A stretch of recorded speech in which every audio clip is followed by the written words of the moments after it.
I think music for both of us is something that moves us in any moment in our life. And if we didn't love music and love it to the core, then we would have gone home by now. We would have quit. I'm Taylor Cornelis. And I'm Tim Gore. And we are Austin's Rose. As cliche as it sounds, I would say that Austin's Rose is for really anybody. We hit a really wide variety of people and subjects and fan base, and it's really for anybody. Feel good country music. Yeah. About family, God, and living. But when we write music, that's what we like to write about, is what we experience. And it's not a bad thing that a lot of our songs are love songs, because we're in love. Yeah, so it's not a bad thing. It's honest, it's truth, and it's a lot of, we write a lot of love songs, but we also write about our experiences that we've gone through. Tim and I have both been through a lot, and our roads were so different. And when we got together, something that really inspired us to both write was how much we had the same type of taste as far as music.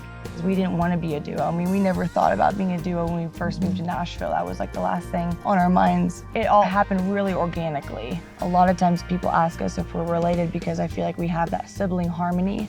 So it really works in our favor. When we were coming up with a name, we wanted to incorporate our names. We wanted that to be the essence of our name. Yeah. My middle name's Austin, her middle name's Rose. We felt like it would mean so much more if our names were in it. So my middle name is just kind of a family name. My mom's middle name is Rose. Yeah, my dad was stationed in the Air Force in Austin, and that's where he gave me my middle name, and I always loved Austin, Texas. We're very harmony driven, very instrumentation driven. Taylor plays fiddle, mandolin, guitar, piano. I play harmonica and guitar.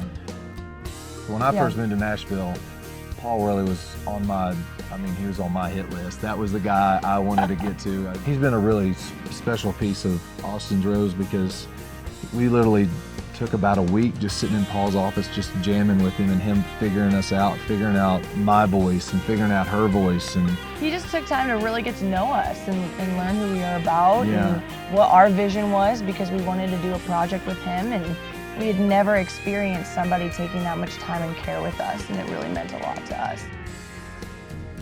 I mean, I look at an artist's life and music kind of like a movie.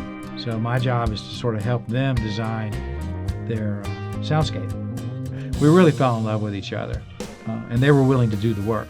And even though they hit frustration like we all do, they don't wallow in it. They get up, dust themselves off, and get back to work, and they get better every time. Falling in love with them and their sound happened very quickly. The last songs that we recorded, they're great, and they've gotten themselves looking magnificent. I mean, they've taken it to the max in terms of how they look. They've taken it to the max in terms of how they sing, and they followed my advice, and they worked on themselves to the point that when we walk in a room and they represent, I'm so proud of them, and they sound so good and people are sitting there beaming, having experienced what I know took a lot of work.